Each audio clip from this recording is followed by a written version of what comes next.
Now, hopes of reconciliation are on hold for Iran, with crippling sanctions over its nuclear programme still in place and opposing powers lining up against it.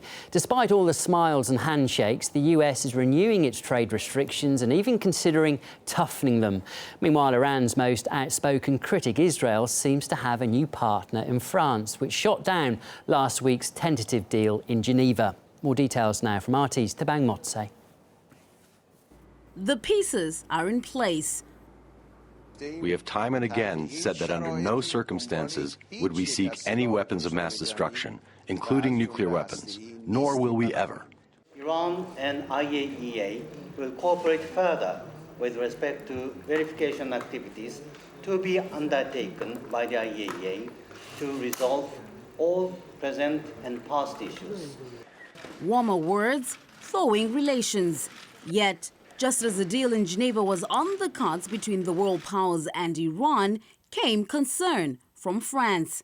A surprise move that stalled the talks but earned France new friends in Israel, who'd been the traditional stumbling block up to now. Still smarting from the threats and intense rhetoric of the recent past, Israel refuses to budge.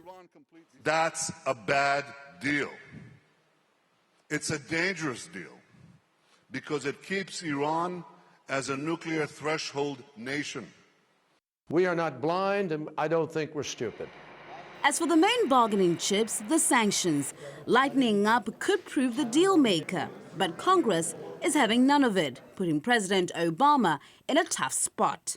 I think Rouhani has staked his position on the idea that he can improve relations with the rest of the world. And so far, he's been saying a lot of the right things. If I were the Prime Minister of Israel, I'd be very wary as well of any kind of talk from the Iranians. And then there's the bargaining hammer. Israel building more settlements when things don't go its way, approving more units only last month, leaving U.S. Congress to get trigger-happy with more sanctions. Don't rush into a bad deal with Iran. We already know how Israel's Benjamin Netanyahu feels, advocating his case on Twitter through yet another colorful graphic presentation. And the red carpet will be rolled out for its newfound French friend, President Hollande. It's tough to predict whether the P5+1 will equal unity when they get back around the table next week in Geneva. Tabang Motse, RT, Moscow. Now, although Israel and Saudi Arabia officially have no diplomatic relations, they're rumoured to be preparing a joint bombing campaign against Iran. The Sunday Times newspaper suggests an attack may take place if a new round of international talks fails to produce a deal rolling back to Iran's nuclear power programme. Israel considers Iran its enemy number one and has long accused the country of working on an atomic bomb, a charge that Iran denies. Well, under the strike plan, Saudi Arabia would grant Israel the use of its airspace. It would also assist Israel in the deployment of combat drones, helicopters and tanker planes. The Saudis are furious and are willing to give Israel all the help it needs. That's what an anonymous source allegedly told the British newspaper. Iranian political analyst Saeed Mohammed Marandi joins us live now to give us a bit of comment on this. Thanks very much for coming onto the programme. Why would Saudi Arabia want Iran to be attacked, do you think?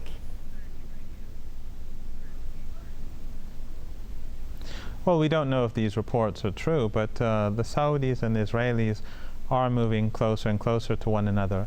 However, it's highly unlikely that the Saudis or the Israelis would really want to attack Iran, because at the end of the day, both countries would be losers. They would be seen as aggressors, and obviously the Iranians would retaliate. The Saudis would be very vulnerable.